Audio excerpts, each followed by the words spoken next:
Cahaya dan wahyu yang memanggil pulang. Cahaya adalah tanda yang membuat kita tahu kemana harus melangkah. Ia bukan hanya fenomena fisika yang dapat diukur panjang gelombangnya. Ia adalah bahasa halus Tuhan yang memanggil ciptaan untuk kembali mengenal asalnya. Jika kegelapan adalah panggung ujian, maka cahaya adalah undangan untuk pulang dengan hati yang lebih dewasa. Dalam logika kosmik, cahaya tidak pernah memaksa. Ia hadir begitu saja, memberi arah bagi yang mau melihat. Sama seperti papan penunjuk jalan, ia tidak menyeret kendaraan kita, tetapi memberitahu kemana kita bisa pergi. Pilihan tetap di tangan kita. Cahaya memberi informasi, namun kehendak untuk bergerak adalah keputusan pribadi. Dan disitulah nilai kebebasan manusia diuji, apakah kita mengikuti arah yang benar, atau sengaja memalingkan muka.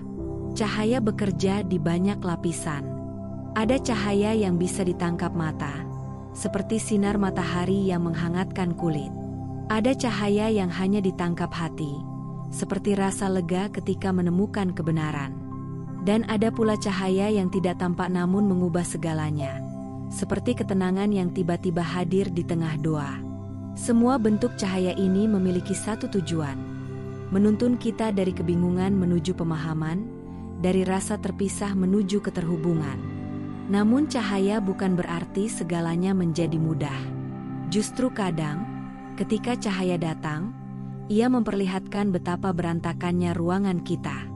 Analogi sederhananya seperti saat listrik padam, lalu kita menyalakan lampu senter, mendadak kita melihat tumpukan barang yang sebelumnya tersembunyi dalam gelap.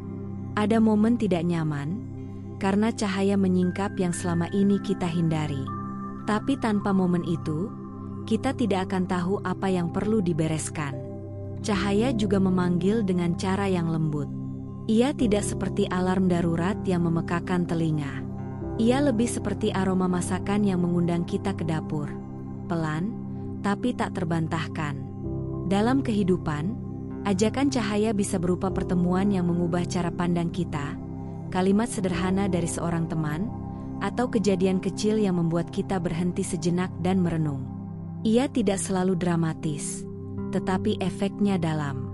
Secara imajinatif, cahaya adalah jembatan antara dunia fisik dan dunia batin. Ia menembus batas dimensi tanpa memerlukan paspor atau tiket. Ketika kita menatap matahari terbit, kita bukan hanya melihat bola api raksasa di langit, tetapi juga merasakan kehadiran sesuatu yang lebih besar dari diri kita. Itulah sebabnya pemandangan indah sering membuat kita diam. Bukan karena kehabisan kata, tetapi karena cahaya sedang berbicara kepada bagian terdalam dari jiwa. Dalam tindakan sehari-hari, cahaya adalah pilihan sadar untuk menjadi sumber kehangatan dan kejelasan bagi orang lain. Menjadi cahaya berarti berani memberi informasi yang jujur meski tidak populer. Berani menenangkan suasana saat ketegangan memuncak. Berani membantu tanpa berharap balasan. Cahaya yang sejati bukan hanya tentang apa yang kita miliki, tetapi tentang apa yang kita pancarkan. Nilai terbesar dari cahaya adalah kejujurannya. Ia tidak membedakan siapa yang boleh mendapatkannya.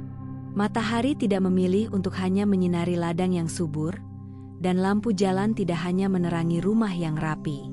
Cahaya memberi kesempatan yang sama untuk semua, meskipun hasilnya berbeda-beda tergantung siapa yang menerimanya. Ada yang menggunakan cahaya untuk berjalan menuju keselamatan, ada pula yang menggunakannya untuk mencari celah berbuat curang. Namun tanggung jawab tetap ada pada penerima, bukan pemberi. Secara emosional, cahaya membawa rasa aman. Saat kita tersesat di jalan yang gelap, titik cahaya sekecil apapun bisa memberi harapan. Kita tahu bahwa ada tujuan, ada arah, ada kemungkinan untuk keluar dari situasi sulit. Harapan itu seringkali menjadi energi pertama yang memotivasi langkah kita. Inilah mengapa cahaya sering dijadikan simbol iman. Ia menuntun bahkan ketika belum ada jaminan bahwa jalan akan mulus. Cahaya kadang membuat kita sadar betapa dramatisnya kita di tengah kegelapan. Seperti orang yang panik mencari kacamata selama 1 jam, lalu menemukan bahwa kacamatanya sejak tadi sudah dipakai di kepala. Banyak masalah hidup ternyata tidak serumit yang kita kira. Kita hanya belum menyalakan cahaya untuk melihatnya dengan jelas. Cahaya juga bersifat menular.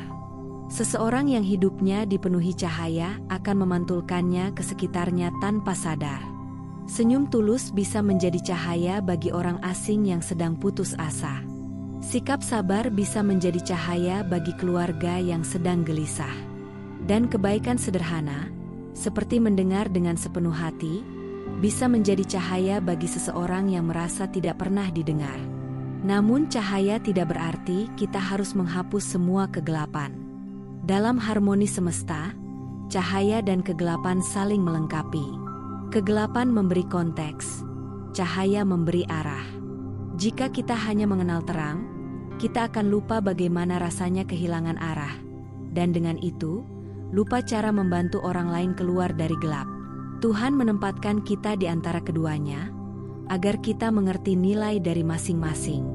Pada akhirnya, cahaya adalah panggilan pulang. Pulang bukan berarti kembali ke masa lalu, tetapi kembali ke diri yang paling sejati. Cahaya mengingatkan kita bahwa di balik segala peran, pencapaian, dan kegagalan, kita adalah makhluk yang lahir dari kasih, dan akan kembali kepada kasih.